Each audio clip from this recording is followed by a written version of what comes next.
Kita awali dari Jakarta, mayat seorang pria ditemukan di aliran kali Pantai Indah Kapuk, Penjaringan, Jakarta Utara.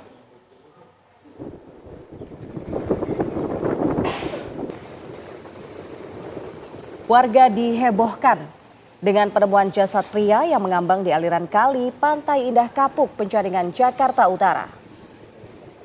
Jasad pria ini diduga menjadi korban pembunuhan lantaran saat ditemukan wajah korban terdapat luka dan bagian perut korban terikat dengan jaket berisikan batu konblok.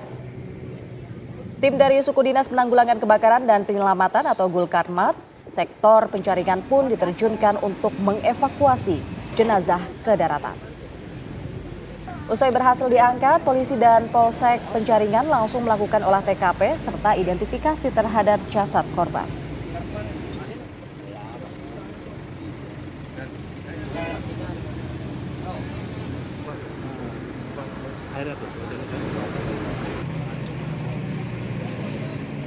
Pemirsa, mayat laki-laki tanpa identitas ditemukan di Kalibaru Timur, Penjaringan, Jakarta Utara pada Senin 9 Juni 2025 kemarin. Ya, saat ditemukan jasad yang diduga korban pembunuhan itu mengapung dengan kondisi pinggang diikat jaket berisi batu-batuan.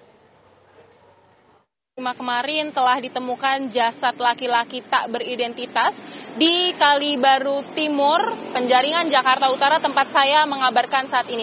Dan pemirsa, untuk mengetahui lebih lanjut bagaimana TKP tempat penemuan jasad tersebut, juru kamera kami Firdaus akan menunjukkannya pada Anda. Dan pemirsa, disinilah pertama kali jasad laki-laki yang belum diketahui identitasnya ditemukan. Saat ditemukan, ia dalam posisi miring dan dengan ciri-ciri menggunakan baju berwarna coklat, lalu juga celana panjang berwarna hitam. Dan berdasarkan keterangan dari warga, untuk jasad ini ditemukan sekitar pukul 1 siang atau 13.00 waktu Indonesia Barat. Dan untuk jasad tersebut ini mengambang dari arah sana, yakni dari arah PIK atau Pantai Indah Kapuk sektor timur.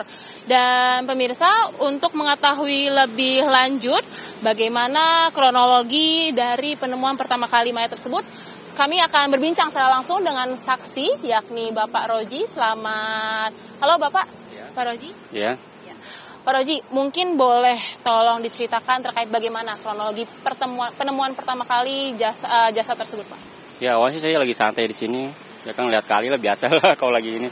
Tiba-tiba ada mayat ngambang gitu.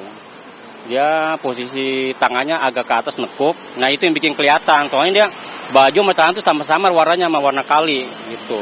Ya. Lalu Pak, ketika pertama kali temukan ini tuh dia kondisi tubuhnya gimana? Apakah ada membengkak karena ditemukan di air atau bagaimana? Kondisi tubuhnya sih masih segar, dia kayaknya itu belum lama lah itu. Masih normal kondisi tubuhnya. Kalau kondisi fisik, apakah ada ditemukan tanda-tanda kekerasan, Pak? Seperti ada luka-luka atau sebagainya?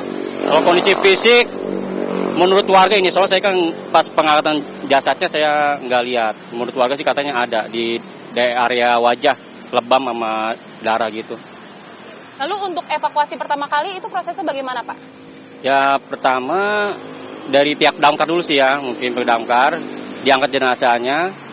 Pas dilihat itu ada pemberat, dikasih pemberat sejenis batu gitu, mungkin biar tenggelam kali mungkin gitu. Ya.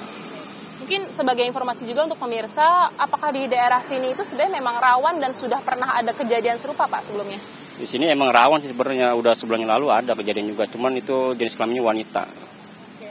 Kalau malam sepi nggak, Pak, di sini? Sepi banget, di atas jam 9 udah sepi banget itu. Ya. Baik, terima kasih banyak Pak Roji atas waktu dan kesempatannya.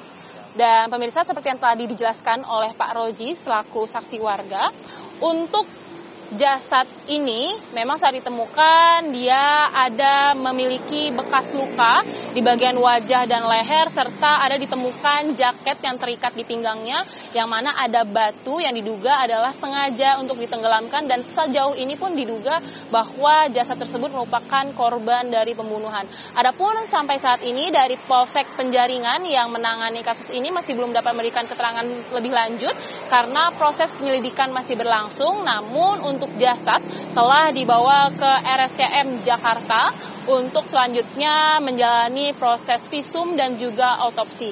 Adapun untuk dari pihak kepolisian akan mencari identitas dari jasad tersebut dari hasil laporan orang hilang, lalu juga dari penyelidikan sidik jari, lalu juga face recognition, dan juga dari keterangan keluarga yang merasa kehilangan orang.